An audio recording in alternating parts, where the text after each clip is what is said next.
வணக்கம். டான் தமிழொலியின் இரவு நேர பிரதான செய்தி அறிக்கை. முதலில் தலைப்புச் செய்திகள்.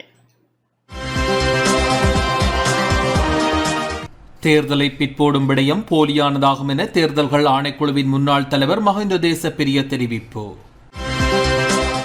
யாப்பை மீறி மத்திய செயற்குழு கூட்டத்திற்கு அழைப்பு விடுக்கப்பட்டுள்ளதாக மைத்ரிபால சிறிசேன கவலை. தொழில்நுட்ப ரீதியான மாற்றத்தை எம்மால் ஏற்படுத்த முடியவில்லை என அன்றகுமார் திசாநாயக்க தெரிவிப்பு. யாழ்ப்பாணம் பொது நூலகம் தீக்கிரையாக்கப்பட்டதன் 43வது ஆண்டு இன்று நினைவு கூறப்பட்டது. இந்தியாவில் கைது செய்யப்பட்ட 4 இலங்கையர்களுடன் நெருங்கிய தொடர்புகளை பேணிய குற்றச்சாட்டில் ஒஸ்மான் புஷ்பராஜ் கொழும்பில் கைது. எரிபொருள் விலை குறைப்பின் பயன் நுகர்வோரை சென்றடைய வேண்டும் என அசேல சம்பத் வலியுறுத்தல். இஸ்ரேல் ஹமாஸ் மோதலை முடிவிற்கு கொண்டு வருவதற்கான இஸ்ரேலின் யோசனையை அமெரிக்க ஜனாதிபதி வெளியீடு. தொடர்பான முதன்மை செய்திகள். அனுசரணை வழங்குவோர் ஆயுட் காப்புறுதியுடன் முதிர்வின் போது அதிகரித்த காப்புறுதி தொகையும் போனஸும் உங்களுக்கு. வாழ்க்கைக்கு ஹைஃபை போடுங்க. தேர்தலை பிற்போடும் விடயம் போலியானதாகும் என தேர்தல்கள் ஆணைக்குழுவின் முன்னாள் தலைவர் மஹிந்த தேசப்பிரிய தெரிவித்துள்ளார். தேர்தலை பிற்போடும் விடயம் போலியானதாகும் என தேர்தல்கள் ஆணைக்குழுவின் முன்னாள் தலைவர் மஹிந்த தேசப்பிரிய தெரிவித்துள்ளார். கொழும்பில் இன்று ஊடகங்களுக்கு கருத்து தெரிவித்த போதே அவர் இதனை தெரிவித்தார். தேர்தலை பிற்போடுவது என்பது பொய்யான விடயமாகும். ஆகவே அந்த விடயம் தொடர்பில் அதிகம் பேச வேண்டிய தேவைப்பாடில்லை. 2 வருடங்களுக்கு தேர்தலை பிற்போடுமாறான கருத்து இரத்தாகியுள்ளமையே தற்போது தெளிவாகின்றது. அதேபோன்று சர்வஜன வாக்கெடுப்பென கூறி நாட்களை வீணடிப்பதும் கூட பொருத்தமற்ற விடயமாகும். நாட்டின் அரசியல் அமைப்பை 3/2 பெரும்பான்மை மற்றும் சர்வஜன வாக்கெடுப்பினூடாக மாற்றியமைக்க முடியும். ஆனால் தேர்தலை பிற்போடும் விடயத்தில் இவ்வாறு நடந்து கொண்டால் தோல்வியையே சந்திக்க நேரிடும். தேர்தலை பிற்போட வேண்டுமாயின் அரசியல் அமைப்பில் மாற்றம் ஏற்படுத்தப்படும். அதனை செய்வதற்கும் சர்வஜன வாக்கெடுப்பு அவசியமாகும். ஆகவே சர்வஜன வாக்கெடுப்பை நடத்தி அது தோல்வியுற்றால் நிச்சயம் தேர்தல் நடத்தப்பட வேண்டும். அனுசரணை வழங்கியோர் ஆயுட் காப்புறுதியுடன் முதிர்வின் போது அதிகரித்த காப்புறுதி தொகையும் போனஸும் உங்களுக்கு. வாழ்க்கைக்கு ஹைஃபை போடுங்க. யாப்பை மீறி மத்திய செயற்குழு கூட்டத்திற்கு அழைப்பு விடுக்கப்பட்டுள்ளதாக மைத்ரிபால சிறிசேன தெரிவித்துள்ளார். ஸ்ரீலங்கா சுதந்திர கட்சியின் யாப்பை மீறி நாளைய தினம் மத்திய செயற்குழு கூட்டம் இடம்பெறவுள்ளதாக முன்னாள் ஜனாதிபதி மைத்ரிபால சிறிசேன தெரிவித்துள்ளார். கொழும்பில் இன்று ஊடகங்களுக்கு கருத்து தெரிவித்த போதே அவர் இதனை தெரிவித்தார். கொழும்பில் இன்று ஊடகங்களுக்கு கருத்து தெரிவித்த போதே அவர் இதனை தெரிவித்துள்ளார். ஸ்ரீலங்கா சுதந்திர கட்சி தொடர்பில் பல்வேறு கருத்துக்கள் முன்வைக்கப்பட்டு வருகின்றன. நாளைய தினம் எமது கட்சியைச் சேர்ந்த சிலர் கட்சியின் யாப்பிற்கு புறம்பான முறையில் கட்சியின் மத்திய குழுவை கூட்ட உள்ளனர். தொகுதி அமைப்பாளர்கள் மற்றும் மாவட்ட அமைப்பாளர்களுக்கு இடையிலான கூட்டத்திற்கு அழைப்பு விடுத்துள்ளனர். இந்த விடயம் சட்டத்திற்கு புறம்பான விடயமாகும். நான் கட்சியின் முன்னாள் தலைவர் என்ற வகையில் நான் கட்சியின் யாப்பு குறித்து அறிந்துள்ளேன். இந்த விடயம் கட்சியின் யாப்பை மீறும் செயலாகும். இதனை கட்சியைச் சேர்ந்த அனைவரும் அறிந்து கொள்ள வேண்டியது அவசியமான விடயமாகும். புதிய அமைப்பாளர்கள் நியமிக்கப்படுவாராயின் அந்த நியமனங்கள் உத்தியோகபூர்வமற்றதாக கருதப்படும்.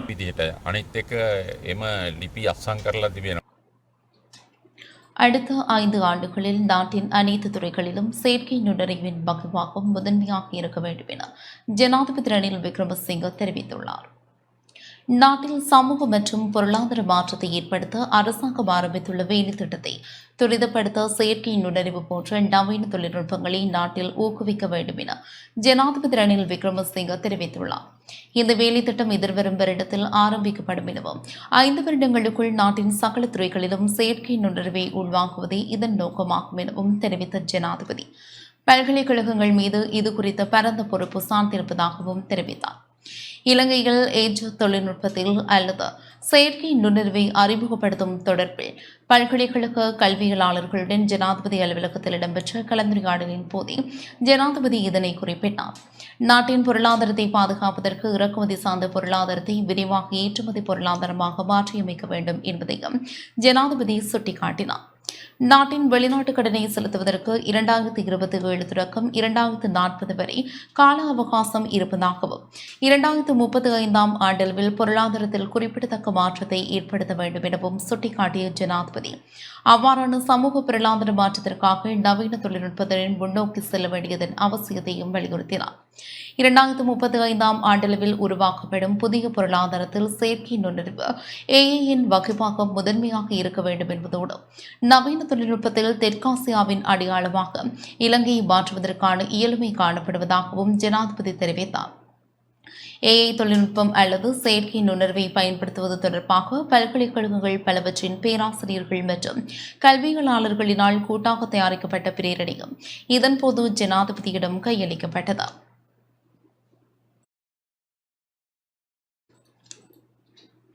தொழில்நுட்ப ரீதியான மாற்றத்தை எம்மால் ஏற்படுத்த முடியவில்லை என அனுரகுமார திசாநாயக்க எம்பி தெரிவித்துள்ளார். தொழில்நுட்ப ரீதியான மாற்றத்தை ஏற்படுத்த இயலாதவர்களாக நாம் உள்ளதாக தேசிய மக்கள் சக்தியின் தலைவர் அனுரகுமார் திசாநாயக்க தெரிவித்துள்ளார். தேசிய மக்கள் சக்தியின் பொறியியலாளர் சங்கத்தின் மாநாடு இன்று கொழும்பில் இடம்பெற்றது. அதன்போது உரையாற்றுகையிலேயே அவர் இதனை தெரிவித்துள்ளார். உலக நாடுகள் பல தொழில்நுட்பத்தால் ஏற்படுத்திக் கொண்ட பாரிய மாற்றங்களை எம்மால் நமது நாட்டில் செய்ய முடியாமல் போயுள்ளது. ஆனால் அத்தகைய தொழில்நுட்ப மாற்றத்தினூடாக வியட்நாமிற்கு $433 பில்லியன் வருவாயை ஈற்றக்கூடிய பொருளாதாரத்தை ஏற்படுத்த முடிந்துள்ளது. அதேபோன்று தென்கொரியாவிற்கும் 1.7 டிரில்லியன் பொருளாதாரத்தை ஊக்குவிக்க முடிந்துள்ளது. பங்களாதேஷினால் $459 பில்லியன் பொருளாதாரத்தை உருவாக்கியுள்ளது. அந்த வகையில் குறித்த நாடுகள் தம்முடைய கொள்கைகள் மற்றும் கொள்கையை கொண்டு நடத்தக்கூடிய வகையிலான தலைமைத்துவம் என்பவற்றை உருவாக்கி மாற்றத்தை உருவாக்கியுள்ளன. அதுவும் குறித்த விடயங்களில் மாற்றத்தை ஏற்படுத்தியமையின் ஊடாக ஆசிய வலயத்தில் பொருளாதாரம் வளர்ச்சியடைந்த நாடுகளாக உள்ளன. ஆனால் எம்முடைய நாட்டின் பொருளாதாரம் $70 பில்லியன் ஆகும். ஆனால் நாம் என்ன செய்துள்ளோம்? உலகளாவிய ரீதியில் ஏற்படுத்தப்பட்டுள்ள தொழில்நுட்ப மாற்றத்தை எம்முடைய நாட்டின் சமூக பொருளாதார வளர்ச்சிக்கு பயன்படுத்த இயலாமல் போனவர்களாக நாம் இருக்கின்றோம். கொரியா $685 பில்லியன் ஏற்றுமதி வருமானத்தை உழைக்கும் நிலையில், பங்களாதேஷ் $70 பில்லியன் வருமானத்தை உழைக்கும் நிலையில், இலங்கை $12 பில்லியன் ஏற்றுமதி வருமானத்தை மாத்திரமே உழைக்கின்றது.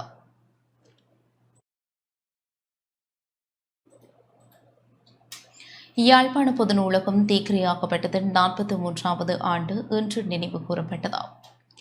யாழ்ப்பாண பொது நூலகம் எரிக்கப்பட்டு இன்றுடன் 43வது ஆண்டுகள் கடந்துள்ளன. இதனை நினைவு கூறும் நிகழ்வு யாழ் பொது நூலகத்தில் இன்று இடம்பெற்றது. யாழ் மாநகர சபையின் ஆணையாளர் சானா கிருஷ்ணேந்திரன் தலைமையில் நடைபெற்ற நினைவேந்தலில் யாழ் பொது நூலகத்தின் பிரதம நூலகர் சிவகரன் அனுஷியா, நூலக ஊழியர்கள், பொதுமக்கள் என பலரும் கலந்து கொண்டனர். இதன்போது நூலகம் எரிக்கப்பட்ட போதும் அதனுடன் தொடர்புடைய வன்முறைகளின் போதும் உயிரிழந்தவர்களுக்காக சுடரேற்றி மலர் தூவி அஞ்சலி செலுத்தப்பட்டது. தென்கிழக்காசியாவின் பாரிய நூலகமான யாழ் பொது நூலகம் எரிக்கப்பட்டு இன்றுடன் 43 வருடங்கள் நிறைவடைகின்றது. யாழ் பொது நூலகம் 1981 ஆண்டு ஜூன் 1 விசமிகளால் தீக்கிரையாக்கப்பட்டது. 1981 ஆண்டு ஜூன் 1 பெரும்பான்மையின வன்முறை கும்பல் ஒன்றால் யாழில் பாரிய வன்முறை சம்பவங்கள் அரங்கேற்றப்பட்டன. அப்போது யாழ்ப்பாண நகரில் உள்ள முக்கிய சந்தை, வணிக நிறுவனங்கள், ஈழநாடு பத்திரிகை காரியாலயம், யாழ்ப்பாண பொது நூலகம் ஆகியன முற்றாக எரியூட்டப்பட்டன.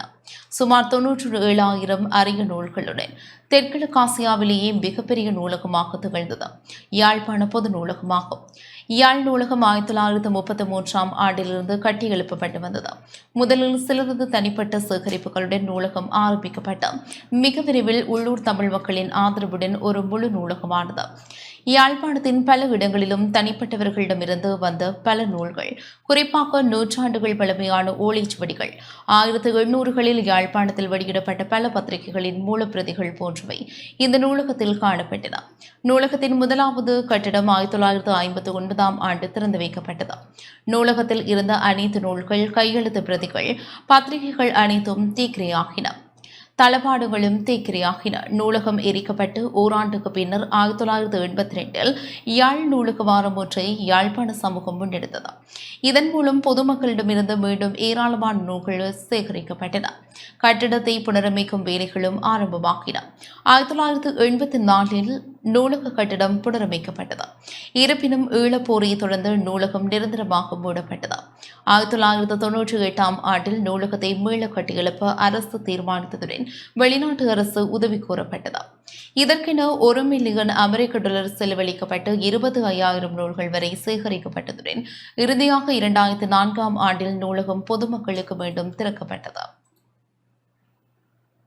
இதேபோன்று யாழ்ப்பாணத்தில் இயங்கி வந்த ஈழநாடு பத்திரிகை அலுவலகம் 1981 ஆண்டு ஜூன் மாதம் 1ஆம் தேதி அதிகாலை எரிக்கப்பட்டது. ஈழநாடு பத்திரிகை தமிழ் மக்களின் அரசியல் உரிமைகளுக்கான கோரிக்கைகளை முதன்மைப்படுத்தி செய்திகளை கட்டுரைகளையும் வெளியிட்டு வந்ததுடன் தமிழர்களின் அரசியல் உரிமை விடயத்தில் மிக முக்கியமான பங்கு வகித்திருந்தது. பிராந்திய பத்திரிகைகள் தமிழர் பிரதேசத்திலிருந்து குறிப்பாக யாழ்ப்பாணத்தில் மாத்திரமே வெளிவந்த காலப்பகுதி அது. இந்த நிலையில் ஒற்றை ஆட்சி கோட்பாட்டை மையமாக கொண்ட அரசியல் ஜாப்பை ஈழநாடு பத்திரிகை வன்மையாக கண்டித்திருந்த நிலையில் ஈழநாடு பத்திரிகை அலுவலகம் 1981 ஆண்டு ஜூன் மாதம் 1ஆம் தேதி இரவு தீக்கிரையாக்கப்பட்டது. சம்பவத்தில் அலுவலகத்தில் பணியில் இருந்த ஊடகவியலாளர்கள் 2 காயமடைந்தமை குறிப்பிடத்தக்கது.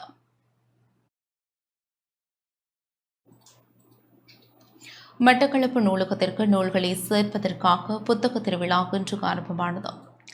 மட்டக்களப்பில் அமைக்கப்பட்டு வரும் ஆசியாவின் பிரம்மாண்ட நூலகத்திற்கு புத்தக திருவிழா ஊடாக நூல்களை சேகரிக்கும் நடவடிக்கை இன்று ஆரம்பித்து வைக்கப்பட்டது. ராஜாங்க அமைச்சர் சந்திரகாந்தனின் முயற்சியினால் மட்டக்களப்பில் நிர்மாணிக்கப்படும் நூலகம் விரைவில் திறந்து வைக்கப்பட உள்ளது. அதற்கு முன்னர் நூலகத்திற்கு தேவையான நூல்களை சேகரிக்கும் வகையில் நூலக புத்தக வள ஒருங்கிணைப்பு குழுவின் ஏற்பாட்டில் அதன் தலைவர் மோனா பவளகாந்தன் தலைமையில் இந்த புத்தக திருவிழா ஏற்பாடு செய்யப்பட்டுள்ளது. நிகழ்வில் பிரதம அதிதியாக ராஜாங்க அமைச்சர் சிவனேசதுரை சந்திரகாந்தன் கலந்து கொண்டார். சிறப்பு அதிதிகளாக மட்டக்களப்பு மாவட்ட அரசாங்க அதிபர் திருமதி ஜஸ்டினா முரளிதரன், மட்டக்களப்பு மாநகர சபையின் ஆணையாளர் ஏந்திரன் சிவலிங்கம், வவுனியா போதனா வைத்தியசாலையின் பணிப்பாளர் டாக்டர் சுகுணன், இந்தியாவிலிருந்து வருகை தந்துள்ள ஆனந்தா சுவாமிகள் உட்பட பெருமளவானோர் கலந்து கொண்டனர். இன்றைய தினம் பெருமளவானோர் புத்தகங்களை அன்பளிப்பு செய்தனர். 3 லட்சம் நூல்களை சேகரிக்கும் முயற்சியில் புலம்பெயர் மக்களிடமும் உதவி கோரப்பட்டுள்ளது.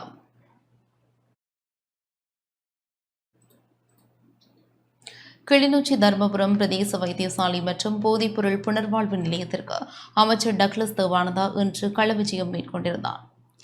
கிளிநொச்சி தர்மபுரம் பிரதேச வைத்தியசாலை மற்றும் போதைப்பொருள் சிகிச்சை புனர்வாழ்வு நிலையத்திற்கு களவிஜயம் மேற்கொண்டிருந்த அமைச்சர் டக்ளஸ் தேவானந்தா நிர்வாக தரப்பினருடன் கலந்துரையாடினார். தர்மபுரத்தில் அமைந்துள்ள போதைப்பொருள் சிகிச்சை புனர்வாழ்வு நிலையத்திற்கு இன்று காலை சென்ற அமைச்சர் புனர்வாழ்வு நிலையத்தின் தேவைகள் குறித்தும் கலந்துரையாடினார். அதனைத் தொடர்ந்து தர்மபுரம் வைத்தியசாலைக்கு சென்ற அமைச்சர் வைத்தியசாலையின் நிலைமைகளை பார்வையிட்டு தேவைகள் தொடர்பாக கேட்டறிந்தார். இதனிடையே தர்மபுரம் பிரதேச வைத்தியசாலையை தரம் உயர்த்தி தருமாறு குறித்த வைத்தியசாலையின் நலன்புரி சங்கம் மற்றும் பொது அமைப்புகள் கோரிக்கை விடுத்திருந்த நிலையில் அமைச்சரின் இன்றைய விஜயம் அமைந்திருந்தது.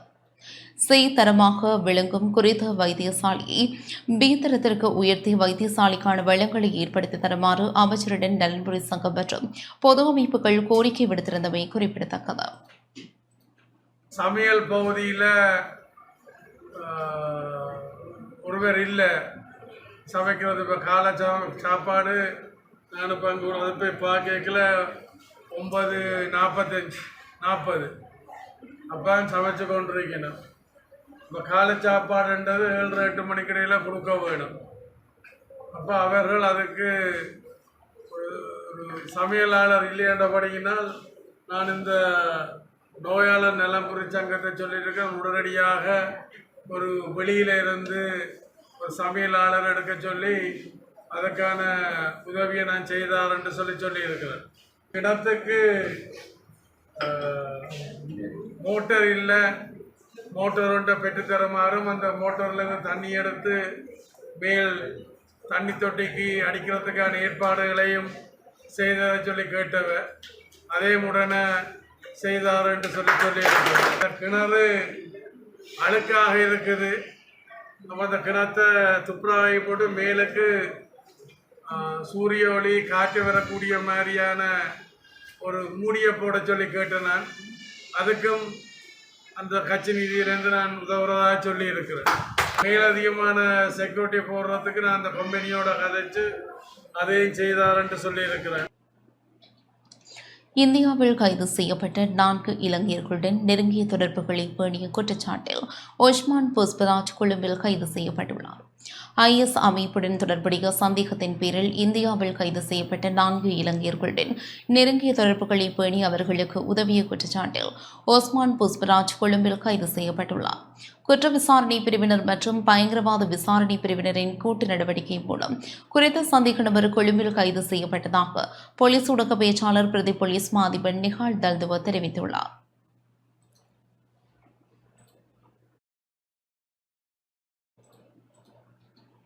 அம்பாறை வாஜிகுடா பகுதியில் நேற்றிரவு இடம்பெற்ற வாழ்வெட்டு சம்பவத்தில் 7 பேர் படுகாயமடைந்துள்ளனர்.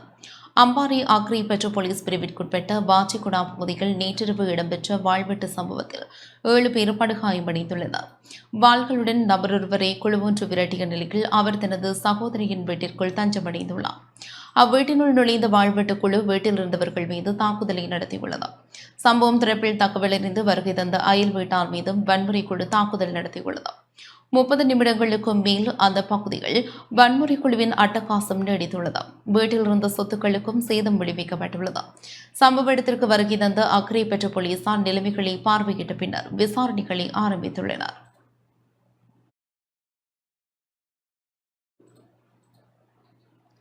ஏழு மாவட்டங்களுக்கு மண்சரிவு அபாய எச்சரிக்கை விடுக்கப்பட்டுள்ளது. நாட்டில் நிலவும் சீரற்ற காலநிலை காரணமாக 7 மாவட்டங்களுக்கு தேசிய கட்டட ஆராய்ச்சி நிறுவனம் மண்சரிவு அபாய எச்சரிக்கை விடுத்துள்ளது. நுவரெலியா, கண்டி, கேகாலை, இரத்தினபுரி, களுத்துறை, கொழும்பு மற்றும் குருநாகல் ஆகிய மாவட்டங்களுக்கு மண்சரிவு அபாய எச்சரிக்கை விடுக்கப்பட்டுள்ளது. நுவரெலியா, இரத்தினபுரி, கண்டி மற்றும் களுத்துறை ஆகிய மாவட்டங்களின் சில பிரதேச செயலாளர் பிரிவுகளுக்கு 2ஆம் நிலை மண்சரிவு அபாய எச்சரிக்கை விடுக்கப்பட்டுள்ளமையும் குறிப்பிடத்தக்கது. எரிபொருள் விலை குறைப்பின் பயன் நுகர்வோரை சென்றடைய வேண்டும் என தேசிய நுகர்வோர் முன்னணியின் தலைவர் அசேல் சம்பத் தெரிவித்துள்ளார். எரிபொருள் விலை குறைப்பின் பலன் நுகர்வோரை சென்றடையும் விசேட வேலை திட்டத்தை நாளை முதல் நடைமுறைப்படுத்த எதிர்பார்த்துள்ளதாக தேசிய நுகர்வோர் முன்னணியின் தலைவர் அசேல சம்பத் தெரிவித்துள்ளார். கொழும்பில் இன்று இடம்பெற்ற ஊடகவியலாளர் சந்திப்பின் போதே அவர் இதனை தெரிவித்துள்ளார். எரிபொருள் விலை நேற்று நள்ளிரவு முதல் அமலாகும் வகையில் குறைக்கப்பட்டுள்ளது. எரிபொருள் விலை குறைப்பின் பலனை நுகர்வோர் பெற்றுக்கொள்ள வேண்டியது அவசியமாகும். அதற்கான நடவடிக்கைகளை அரசாங்கம் முன்னெடுக்க வேண்டும். உணவுப் பொருட்களின் விலை குறைக்கப்பட வேண்டியது அவசியமாகும். ஆகவே அரசாங்கத்தினால் பெற்றுக் கொடுக்கப்படும் சலுகை நுகர்வோருக்கு கிடைக்கப்பெறும் வகையிலான நடவடிக்கையை நாம் நாளைய தினத்தில் இருந்து முன்னெடுக்க எதிர்பார்த்துள்ளோம். அரசாங்கம் வழங்கும் சலுகையை நுகர்வோருக்கு பெற்றுக் கொடுக்க முடியாமையின் பின்னணியில் உள்ள விடயம் தொடர்பிலும் உரிய ஸ்தலத்திற்கு சென்று ஆராயவுள்ளோம். இலங்கை பெட்ரோலிய கூட்டுத்தாபனம் எரிபொருள் விலையை நேற்று நள்ளிரவு முதல் அமுலாகும் வகையில் குறைத்துள்ளது. இத்தகைய பின்னணியில் பொதுமக்கள் ஊடகங்களுக்கு இவ்வாறு கருத்து தெரிவித்தனர்.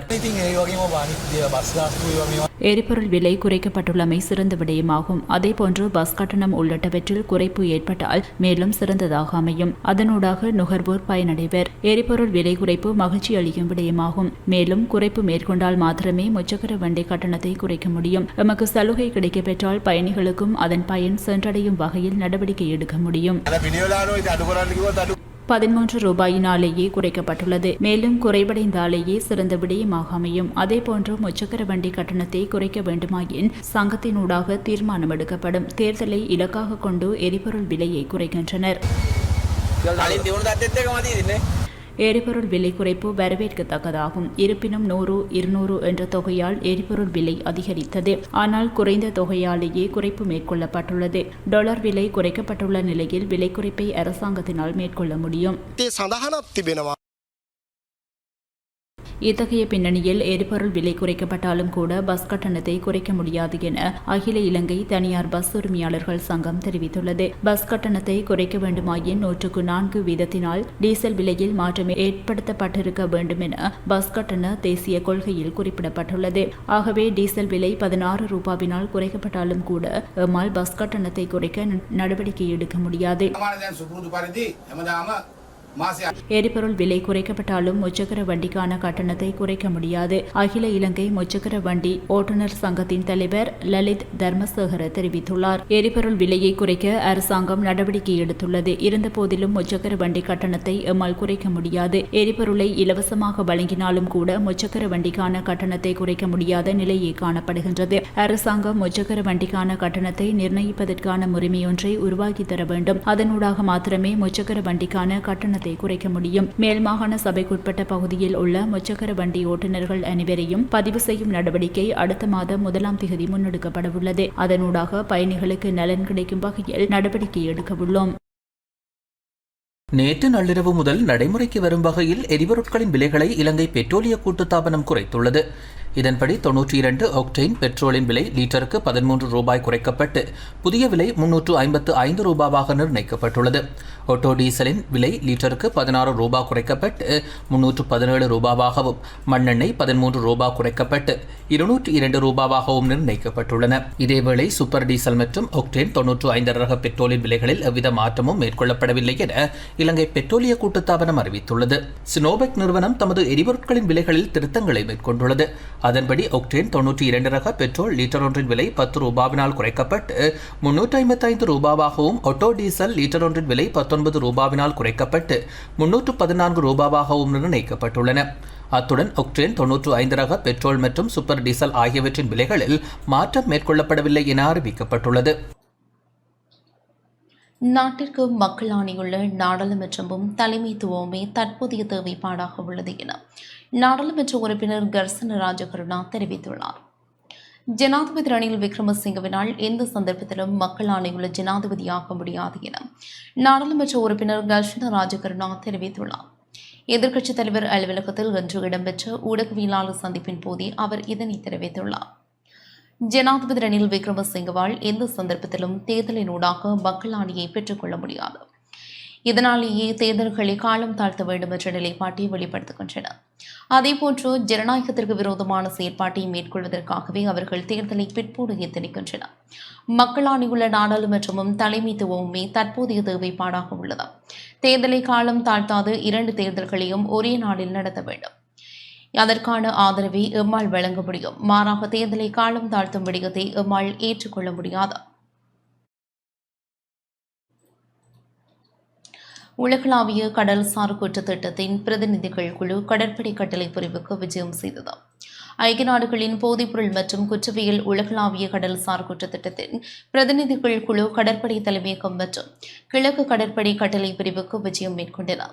அமைச்சரும் ஆலோசகருமான கிகுஷி நோபோகியோ தலைமையிலான குழுவினரை இந்த விஜயத்தை மேற்கொண்டனர்.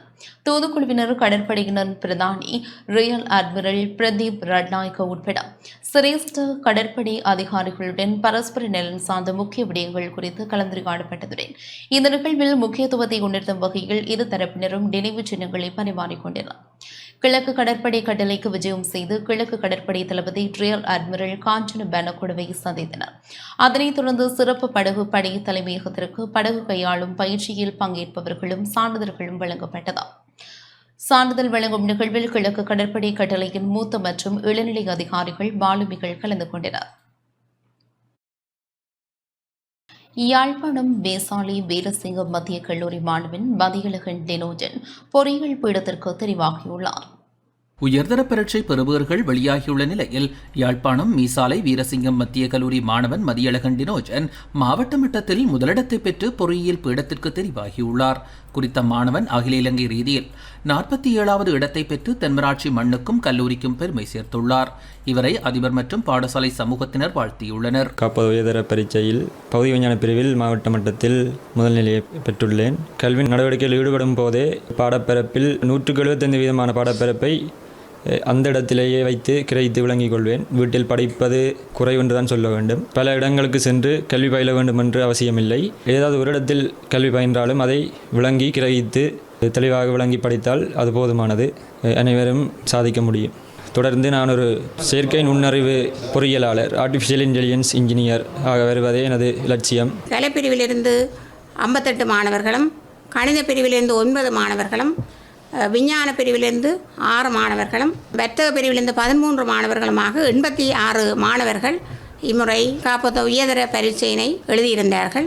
இந்த மாணவர்களில் செல்வன் டினோஜன் 3A பெற்றதென்றார். அதனை விட கலைப்பிரிவிலிருந்து 10 மாணவர்கள் 3A சித்தியினை பெற்று மொத்தம் 11 மாணவர்கள் 3A தர சித்தியினை பெற்றிருக்கின்றார்கள். இந்த பெறுவரின்படி சுமார் 34 மாணவர்கள் பல்கலைக்கழக அனுமதியை பெறுவார்கள் என்று நாங்கள் எதிர்பார்க்கின்றோம். கணித பிரிவிலே தோற்றிய 9 மாணவர்களில் 7 மாணவர்கள் பல்கலைக்கழக அனுமதியினை பெறக்கூடிய நிலையிலே இருக்கின்றார்கள். வணிகவியலில் யாழ் இந்து மகளிர் கல்லூரி மாணவி கீர்த்திகா பத்மலோச்சன் யாழ் மாவட்டத்தில் முதல் நிலையை பெற்றுள்ளார். யாழ் இந்து மகளிர் கல்லூரியில் இருந்து பரீட்சைக்கு தோற்றியவர்களில் 90 மாணவிகள் விஞ்ஞான, கலை, வணிகவியல் துறைகளில் சிறப்பு பெறுபேறுகளை பெற்று பல்கலைக்கழகங்களுக்கு தகுதி பெற்றுள்ளதாகவும், வணிகவியலில் 1ஆம் நிலை மற்றும் கலைத்துறையில் 5ஆம் இடம் உட்பட 24 பேர் 3A சித்திகளையும், 18 பேர் 2AB சித்திகளையும், 6 பேர் 2AC சித்திகளையும் பெற்று பாடசாலைக்கு பெருமை சேர்த்துள்ளனர். 2023 பிரிவில் ஏ லெவலில் நான் வர்த்தக பிரிவில் கல்வி கற்றிருந்தேன். அதில் என்ன சிறந்த சித்தி பெற்றிருக்கேன், அதாவது 3A பெற்றிருக்கேன். அதுவும் மட்டும் இல்லாமல் யாழ் மாவட்ட ரீதியில் 1ஆம் இடத்தையும் பெற்றிருக்கேன். நான் இதை எக்ஸ்பெக்ட் பண்ணலை, ஆனால் கிடைச்சதில் நான் ரொம்ப சந்தோஷப்படுறேன். அதோட என் பேரண்ட்ஸுக்கு நான் தேங்க்யூ சொல்கிறேன். மற்றும் பாடசாலை ஸ்கூலில் வந்து எல்லா டீச்சர்ஸ் அதாவது உதவி பகுதி தலைவர் சண்முகராசா சார், அவர் வந்து எங்களுக்கு எக்கனாமிக்ஸ் படிப்பிச்சார். அதோட accounts Jogeswaran sir, ICT Nayan sir படிப்பிச்சார். அதோட எங்களோட கிளாஸ் டீச்சர் பூரணி மிஸ், அவாவும் எங்களுக்கு நல்ல சப்போர்ட் பண்ணவா. இந்த சிறந்த பெறுபடுறதுக்கு அதுவும் ஒரு காரணமாக இருக்குது. நான் பெற்ற செட் ஸ்கோருக்கு ஏற்ற மாதிரி லோ படிக்கிறதுக்கு வாய்ப்பு இருக்குது. நான் அது படிக்கிறதுக்கு தயாராக இருக்கிறேன். எங்களுடைய பாடசாலையில் 2023ஆம் ஆண்டு காப்போத்த உயர்தர பரீட்சைக்கு தோற்றிய மாணவர்கள் 284 பேர். இவர்களில் விசேட சித்தியை பெற்று, அது 3A சித்தியை பெற்று 24 மாணவர்கள் சித்தி அடைந்திருக்கின்றார்கள். இவற்றிலே வர்த்தக பிரிவிலே யாழ் மாவட்டத்திலே 1ஆம் இடத்தினை பெற்றிருக்கின்றார் எமது வர்த்தகத்துறை மாணவி கிருத்திகா பத்மலோலன் அவர்கள் மாவட்ட நிலையில் 1ஆம் இடத்தினை பெற்று கல்லூரிக்கு பெருமை சேர்த்திருக்கின்றார். அதே வேளையில் 2AB 18 மாணவர்களும், 2AC 6 மாணவர்களும், A2Bஐ 9 மாணவர்களும் பெற்று கல்லூரிக்கு பெருமை சேர்த்து தந்திருக்கின்றார்கள். இந்த சிறந்த பெறுபேறு கடந்த காலங்களை விட மிக சிறந்த பெறுபேறாக அமைந்திருக்கின்றது. இவ்வளவு காலத்தையும் விட யாழ்ப்பாணம் இந்து மகளிர் கல்லூரிக்கு மிக சிறந்த பெறுபேறு. அதாவது யாழ் மாவட்டத்திலே எங்களுக்கு 3ஆம் நிலையை நாங்கள் அடைந்திருக்கின்றோம். மேலும் யாழ்ப்பாணம் இந்து கல்லூரியில் 56 மாணவர்களும், வேம்படி மகளிர் கல்லூரியில் 30 மாணவிகளும், பருத்தித்துறை ஹாட்லி கல்லூரியில் 21 மாணவர்களும் 3A பெறுபேற்றை பெற்றுள்ளனர். யாழ்ப்பாணம் இந்து கல்லூரியில் கணித பிரிவில் 26 மாணவர்களும், உயிரியல் விஞ்ஞான பிரிவில் 23 மாணவர்களும், கலைப்பிரிவில் 5 மாணவர்களும், வணிகவியல் பிரிவில் 2 மாணவர்களும் 3A பெறுபேற்றை பெற்றுள்ளனர். வெளியாகிய உயர்தர கல்வி பொதுத்தராதர உயர்தர பெறுபவர்களின்படி யாழ்ப்பாணம் இந்து கல்லூரி முன்னணி வகிப்பது ஒரு மகிழ்ச்சியான விடயம். உண்மையில் நான் அதற்காக முதற்கண் எங்களுடைய அதிபர், ஆசிரியர்கள், மாணவர்கள் மற்றும் பழைய மாணவர்களுக்கு நான் மிகுந்த நன்றிகளை தெரிவித்துக் கொள்கிறேன். அந்த வகையில் எங்களது இந்த பெறுவற்றை நாங்கள் பார்த்தோம் என்று சொன்னால் 56 3A கலை மாணவர்கள் பெற்றிருக்கிறார்கள். அத்துடன் 2AB 30 பேரும், A2B 24 பேரும் பெற்றிருக்கிறார்கள். உயிரியல் பிரிவில் 23 பேர் 3A சித்திகளையும், பௌதிக விஞ்ஞான பிரிவில் அதாவது கணிதத்துறையில் 26 3A சித்திகளையும் பெற்றிருக்கிறார்கள். அத்துடன் வர்த்தகத்துறை மாணவர்கள் 2 பேர் 3A சித்தியை பெற்றிருக்கிறார்கள். கலைத்துறை மாணவர்கள் குறிப்பாக 5 பேர் 3A சித்தி பெற்றிருக்கிறார்கள். அந்த வகையில் நாங்கள் நோக்குகின்ற பொழுது யாழ்ப்பாணம் இந்து கல்லூரியின் வளர்ச்சி என்பது கணித விஞ்ஞானத்துறை மட்டுமன்றி வர்த்தக கலைத்துறை பிரிவுகளில் இருந்தும் 3A பெற்றிருப்பது ஒரு சாதனையாக நான் கருதுகின்றேன். உண்மையில் இந்த மாணவர்கள் கல்வியில் முன்னேறுவது என்பது சமூக நோக்குக்காகவும் அது சமூக பயன்பாடுள்ளதாகவும் மாற வேண்டும். அப்பொழுதுதான் இந்த கல்வி வளர்ச்சி ஒரு நிலையானதாக இருக்கும் என்பது எனது கருத்து. அந்த வகையில் நாங்கள் நோக்குகின்ற போது இந்த கல்வி வளர்ச்சி என்பது தனியே கல்வி மட்டுமில்லாமல் எங்களுடைய மாணவர்கள் விளையாட்டு இணை பாடவிதான செயற்பாடுகளிலும் அகில இலங்கை ரீதியில் சர்வதேச ரீதியில் சாதித்து வருகிறார்கள். உண்மையில் ஒவ்வொரு மாணவர்களும் ஒவ்வொரு பிரச்சனையுடன் வருவார்கள். அந்த மாணவர்களுடைய பிரச்சனையை ஒரு சுமூகமாக தீர்த்து அவர்களுக்கான வேண்டிய எல்லா விஷயங்களையும் செய்து கொடுத்து இந்த பெறுபேறு வருவதற்கான காரணமாக எங்களுடைய அதிபரும் பழைய மாணவர் சங்கங்கள் ஆசிரியர்கள் அனைவரும் பாடுபட்டிருக்கிறார்கள். உண்மையில் இந்த சந்தர்ப்பத்தில் நான் மிகவும் மகிழ்ச்சி அடைகிறேன். ஒரு மிகச்சிறந்த பருவத்தை எங்களுடைய மாணவர்கள் பெற்றிருக்கிறார்கள் என்பது மிகுந்த மகிழ்ச்சியை தருகிறது. 3A தர சித்திகளுக்கு அப்பால் நாங்கள் அனைத்து மாணவர்களுடைய கல்வி வளர்ச்சி என்பதை நோக்குகின்ற போது எங்களுடைய சித்தி வீதம் அதிகரித்திருக்கிறது. உண்மையில் அகில இலங்கை ரீதியில் கணித விஞ்ஞான ரீதியான அனைத்து பாடசாலைகளுடைய சித்தி வீதத்தை நாங்கள் கருத்தில் கொண்டால் சென்ற வருடம் அது 55 வீதமாக காணப்பட்டது. அனைத்து இலங்கை ரீதியாக கணித விஞ்ஞானத்துறை சார்ந்த ஒரு சித்தி வீதம் 55ஆக காணப்பட்டது. அப்பொழுது எங்களுடைய சித்தி வீதம் யாழ்ப்பாணம் இந்து கல்லூரியினுடைய சித்தி வீதம் 70ஆக காணப்பட்டிருந்தது.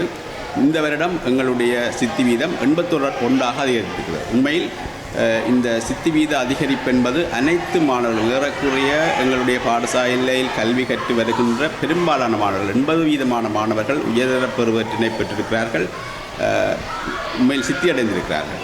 அந்த வகையில் எங்களுடைய மாணவர்கள் விளையாட்டிலும் சரி இணைப்பாட விதானத்திலும் சரி பங்கு பெற்றி கொண்டு இந்த கல்வியில் உச்ச சாதனையை பெற்றிருப்பது என்பது மிக ஒரு சிறந்த விடயமாக நான் நோக்குகின்றேன். பருத்தித்துறை ஹார்ட்லி கல்லூரியில் கணித பிரிவில் 13 மாணவர்களும், உயிரியல் விஞ்ஞான பிரிவில் 4 மாணவர்களும், பொறியியல் தொழில்நுட்ப பிரிவில் 1 மாணவனும், உயிரியல் தொழில்நுட்பத்தில் 2 மாணவர்களும், வணிகவியலில் 1 மாணவனும் 3A பொறுப்பேற்றை பெற்றுள்ளனர். பருத்தித்துறை மெதடிஸ்த பெண்கள் உயர்தர பாடசாலையில் கணித பிரிவில் 3 மாணவிகளும், உயிரியல் விஞ்ஞான பிரிவில் 3 மாணவிகளும், கலைப்பிரிவில் 3 மாணவிகளும் 3A பொறுப்பேற்றை பெற்றுள்ளனர். உடுப்பிட்டி அமெரிக்கன் மிஷன் பாடசாலையில் கணித பிரிவில் 4 மாணவர்களும், உயிரியல் பிரிவில் 1வரும், கலைப்பிரிவில் 1வருமாக 6 பேர் 3A சித்தி பெற்றுள்ளனர். வவுனியா மாவட்டத்தில் தமிழ் மத்திய மகாவித்தியாலயம் வெளிவந்த உயர்தர பரீட்சை பெறுபவர்களின் அடிப்படையில் கணித பிரிவில் முதல் 10 இடங்களில் 8 இடங்களை தம்வசப்படுத்தியுள்ளது. ஜிலோட்சன் 1ஆம் இடத்தினை பெற்று பாடசாலைக்கு பெருமை சேர்த்துள்ளார்.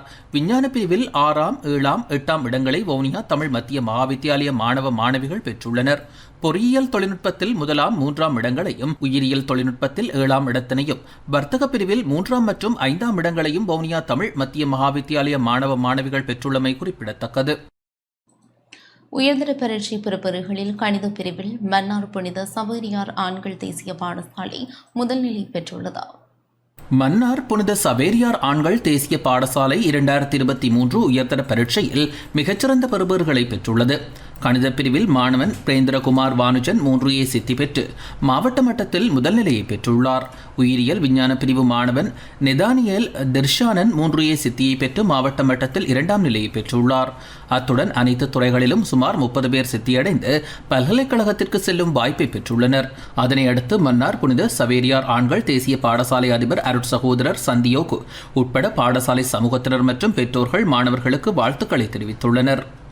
உயர்தர பரீட்சையில் 3A சித்திகளை பெற்று மன்னார் மாவட்டத்தில் 1ஆம் இடத்தையும், அகில இலங்கை ரீதியில் 331ஆம் இடத்தையும் பெற்றிருக்கிறேன். சுயகட்டம் இல்லாமல் சிறந்த பெருபெற்ற எடுக்கிறதுக்கு கடினமாக தான் இருக்கும். எங்கே வேணால் கிளாஸுக்கு போகலாம், ஆனால் நீங்களாக படிக்காட்டி உங்களுக்கான பெறுபவர்கள் கஷ்டமாக இருக்கும். என்னதான் நாங்கள் மேலதி வகுப்புகளுக்கு போனாலும் நம்ம பாடசாலையோடு தொடர்ந்து இணைஞ்சிருந்தால் மட்டும்தான் ஒரு நல்ல ரிசல்ட் எடுக்கலாம். இப்போ நம்ம பாடசாலையோடு இருந்தால் இப்போ டீச்சர்மார் எந்த நேரமும் எங்களுக்கு கேட்பாங்க, நல்ல மார்க்ஸ் வருதா அதான் கேட்டால் அவங்க கேள்வி கேட்குறதுலேயே நாங்கள் படிப்போம். அதனால் நாங்கள் பாடசாலையோடு இருக்கப்படலாம். காபோத உயர்தர பரீட்சையில் எமது கல்லூரியானது மிகச்சிறந்த பெறுபவர்களை பெற்று எமது கல்லூரிக்கும் மாவட்டத்துக்கும் மாகாணத்துக்கும் நாட்டுக்கும் பெருமை தேடி தந்துள்ளது என்பதை நினைத்து நான் சந்தோஷப்படுகின்றேன். ஏறக்குறைய 25 தொடக்கம் 30 மாணவர்கள் வரை பல்வேறு துறைகளுக்கும் பல்கலைக்கழகம் இம்முறை செல்கிறார்கள். பரீட்சையில் அதிகூடிய சித்தி அடைந்த மாணவர்கள் எவ்வாறு சித்தி அடைந்தார்கள் என்று நீங்கள் என்னிடம் கேட்பீர்களாயிருந்தால் நிச்சயமாக அவர்கள் பாடசாலையில் முழுமையாக தங்கியிருந்து கல்வி கற்றதான் இதன் நோக்கம். பாடசாலை நம்புங்கள், உங்களை கற்பிக்கின்ற ஆசிரியர்களை நம்புங்கள். அங்கிருந்து ஓடி திரிந்து நேரத்தை விண்விரயம் செய்யாது வீட்டிலிருந்து கடுமையாக நீங்கள் படிக்கின்ற பாடத்தை சுயகற்றலில் ஈடுபட்டால் நிச்சயமாக உங்களால் வெற்றி பெற முடியும். முல்லைத்தீவு புதுக்குடியிருப்பு வேணா விழாவில் பாடசாலை மாணவர்கள் உயர்தர பரீட்சை பெறுபவர்கள் மூலம் பாடசாலைக்கும் புதுக்குடியிருப்பு பிரதேசத்திற்கும் பெருமை சேர்த்துள்ளனர். அதனையடுத்து மாணவர்களுக்கு கிராம மக்கள் வாழ்த்து தெரிவித்துள்ளனர். அந்த வகையில் கலைப்பிரிவில் தியாகராசா மோகனப்பிரியா 3A பெறுபவர்களை பெற்று மாவட்ட மட்டத்தில் 2ஆம் இடத்தையும், தங்கவேல் கோவிதா 3A பெறுபேற்றை பெற்று மாவட்ட மட்டத்தில் 4ஆம் இடத்தையும், முத்துக்குமார் டிலக்சனா 3A பெற்று மாவட்ட மட்டத்தில் 14வது இடத்தையும் பெற்றுள்ளனர். வணிகப் பிரிவில் பொன்னுத்துறை கம்ஷனா A 2B பெறுபேற்றை பெற்று மாவட்டத்தில் 20வது இடத்தை பெற்றுள்ளார். வவுனியா சூடுவெந்த புலவு அல் இக்பால் மகாவித்தியாலய மாணவிகள் இருவர் உயர்தர பரீட்சை பெறுபவர்களில் 3A சித்தி பெற்றுள்ளனர். வித்தியாலயம் ஆரம்பிக்கப்பட்டு 102 ஆண்டுகள் நிறைவடைந்துள்ள நிலையில் இந்த சாதனை பதிவாகியுள்ளது. நஹார் ஃபாத்திமா சுகா என்ற மாணவி தமிழ், புவியியல், வரலாறு ஆகிய பாடங்களை கற்று 3A சித்தி பெற்று மாவட்ட மட்டத்தில் 12வது நிலையை பெற்றுள்ளார். அத்துடன் மனாஸ் ஃபாத்திமா அஃப்னா என்ற மாணவி தமிழ், புவியியல், வரலாறு ஆகிய பாடங்களை கற்று 3A சித்தி பெற்று மாவட்ட மட்டத்தில் 31வது இடத்தை பெற்றுள்ளார். தாஜிதீன் முகமது சஃபீக் ABC பெறுபேற்றை பெற்று 94வது நிலையையும், முஸ்தபா ஃபாத்திமா 2A C பெறுபேற்றை பெற்று 103வது நிலையையும், நியாஸ் அஸ்னப் 2A B பெறுபேற்றை பெற்று 122வது நிலையையும் மாவட்ட மட்டத்தில் பெற்றுள்ளனர். இருப்பினும் பரீட்சைக்கு தோற்றிய அனைத்து மாணவர்களும் அனைத்து பாடங்களிலும் சித்தி பெற்றுள்ளனர். இந்த results 3A Tamil, geography, history. District rank 12. நான் எங்களை சூடுவந்த பிளவில் இருந்து நான் பஸ்ஸில் தான் ஒவ்வொரு நாளும் கிளாஸ் வருவேன். போகிறதும் நைட் ஆகும் பின்னாடி கிளாஸ் முடிஞ்சு. இருந்தாலும் அந்த கஷ்டத்துலேயும் நம்ம அம்மா அப்பாவை சந்தோஷப்படுத்துறதுக்காக தான் இவ்வளோ கஷ்டப்பட்டு படித்தது. ஸ்கூலும் தனியார் நிறுவனம் தான் எனக்கு பெரிய ஒத்துழைப்பாக இருந்துச்சு. நான் சூடந்து பிளவு அங்கே இருந்து டவுனுக்கு நான் படிக்கிறது பெரிய சிரமமாக இருந்துச்சு. என் தந்தை சரியாக கஷ்டப்பட்டு என்னைய ஆட்டோவில் தான் ஏற்றிட்டு 3வது கிளாஸ் தான் 3வது நின்று என்னை ஏற்றிட்டு போவார். பாடசாலையில் 102 வருடங்களுக்கு பிறகு கலைத்துறையில் 3A வந்தது எங்களோட பேச்சில் தான். மட்டக்களப்பு இந்து கல்லூரி மாணவன் அகமது ஷாஹிர் முகமது ஜஃபான் பொறியியல் தொழில்நுட்பவியல் பிரிவில் மாவட்ட நிலையில் முதலிடத்தையும், தேசிய நிலையில் 2ஆம் இடத்தையும் பெற்று சாதனை படைத்துள்ளார். சாதனை படைத்த மாணவனை மட்டக்களப்பு இந்து கல்லூரி அதிபர் பகீரதன், பதில் அதிபர் பிரியதீசன், ஆசிரியர்கள், மட்டக்களப்பு வலயக்கல்வி அலுவலக உடற்கல்வி உதவி பணிப்பாளர் வே லவ்குமார் உட்பட கல்லூரி சமூகத்தினர் நேரில் சென்று வாழ்த்துக்களை தெரிவித்தனர். மட்டக்களப்பு இந்து கல்லூரியில் பொறியியல் தொழில்நுட்பத்துறை பாடத்தை தெரிவு செஞ்சு இப்போது கடைசி 3A ரிசல்ட்ஸும் அதோட டிஸ்ட்ரிக்ட் ரேங்கில் ஃபஸ்ட்டும், ஐலண்ட் ரேங்கில் செகண்டும் வந்திருக்கிறேன். இதுக்கு முதல் காத்தாங்குடி அல்ஹிரா மகா வித்தியாலயத்தில் எனது 2ஆம் நிலை கல்வியையும் ஓலெவல்லையும் முடித்து அதில் 9A ரிசல்ட்ஸ் எடுத்தேன். அதோட அங்கே இதுக்குரிய பொறியியல் தொழில்நுட்பவியல் பாடம் இல்லாத காரணத்தினால எந்த பாடசாலையில் நான் போனால் என்னால் இந்த திறமையை வளர்த்துக்கொள்ள முடியும் என்று தேடிக்கொண்டு அந்த மாதிரியான இந்து கல்லூரியில் நான் சேர்ந்து கொண்டேன். அதுக்காக என்னை நம்பி அந்த ஸ்கூலில் எடுத்த அதிபர் ஆசிரியர்களுக்கு நன்றியை தெரிவித்துக் கொள்கிறேன். அதோட இந்த ரிசல்ட்ஸ் எனக்கு பெறத்துக்கு காரணமாக இருந்த எனது இறைவனுக்கும் நன்றியை தெரிவித்துக் கொள்வதோடு, அத்துடன் இதுவரை எனக்கு சப்போர்ட்டாக இருந்த என் தாய் தந்தையர்களுக்கு நன்றியை தெரிவித்துக் கொள்கிறேன். அதோட எனக்கு கஷ்டப்பட்டு என்னை இந்த அளவுக்கு அவங்கள தியாகத்தையும் அர்ப்பணிப்போடு செயற்பட்ட ஆசிரியர்களுக்கு நன்றியை தெரிவித்து கொண்டு, எனக்கு துணையாக இருந்த அதிபர், சக பாடசாலை உத்தியோகத்தர்கள், ஆசிரியர்கள், மாணவர்கள் எல்லாருக்கும் நன்றியை தெரிவித்து கொண்டு, நான் இந்த பாடத்தை தெரிவு செஞ்சதுக்கு காரணம் ஒரு முதன்மையான ஒரு பல்கலைக்கழகத்துக்கு செல்லணும். அதோட ஏதோ சமூகத்துக்கு நல்லான ஒரு நல்ல தொண்டை செய்யணுமென்றதுக்காக, அதுவும் முதன்மையாக பல்கலைக்கழகத்துக்கு செல்லணுமென்றதுக்கு ஒரே காரணத்துக்காக தான் நான் இந்த பாடத்தை தெரிவு செஞ்சேன். அதோட நான் அதில் நல்ல ரிசல்ட்ஸையும் எடுத்திருக்கிறேன் நம்புகிறேன்.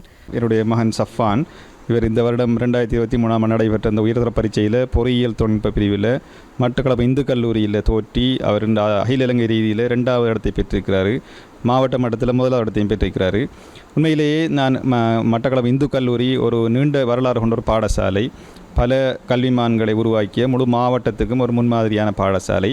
அதிலும் குறிப்பாக தொழில்நுட்ப பொறியியல் துறையில் ஒரு தொழில்நுட்ப ஆய்வுக்கூடம், அதே போன்று பயிற்றப்பட்ட நிறைய ஆசிரியர்களை கொண்ட ஒரு பாடசாலை என்ற வகையிலே இந்த பாடசாலையில் என்னுடைய மகன் கல்வி கற்று இன்று இந்த அகில இலங்கை மட்டத்தில் 2வது இடத்தை பெற்றிருப்பது உண்மையிலேயே பாடசாலைக்கு நான் மிகுந்த நன்றி தெரிவிக்க கடமைப்பட்டிருக்கின்றேன். அந்த வகையிலே நானும் எங்களுடைய குடும்பம் சார்பாக மனமார்ந்த நன்றிகளை எங்களுடைய மட்டக்களப்பு இந்து கல்லூரி அதிபர் அவர்களுக்கும் அதே போன்று அங்கு கல்வி கற்பித்த ஆசிரியர் குழாம்கள் ஏனைய சக மாணவர்கள் பெற்றோர்கள் அனைவர்களுக்கும் நான் இந்த சந்தர்ப்பத்திலே நன்றி தெரிவிக்க கடமைப்பட்டுகிறேன். இன்ஜினியரிங் டெக்னாலஜி பாடத்தை கற்ற முகமது ஷிஃபான் அவர்கள் மாவட்டத்தில் முதல் நிலையையும் தேசிய ரீதியில் 2வது நிலையையும் பெற்று பாடசாலைக்கு பெருமையை சேர்த்திருக்கின்றார். இது பாடசாலையின் ஏனைய மாணவர்களுக்கு ஊக்கலாகவும் ஒரு மைல்கல்லாகவும் அமைந்து எதிர்காலத்தின் நிலைபெறான ஒரு மாற்றத்துக்கு வழிபோடுவதாக அமைந்திருக்கும். இது மட்டுமல்ல, எங்களது பிசிக்கல் சயின்ஸ் பிரிவில் 2 மாணவர்கள், ஒருவர் 3A தரத்தை சித்தியையும் 2A 1B தரத்தை சித்தியையும் பெற்று மேலும் பாடசாலையின் தரத்துக்கு கௌரவத்துக்கு பெருமை சேர்த்துள்ளார்கள். அவர்களது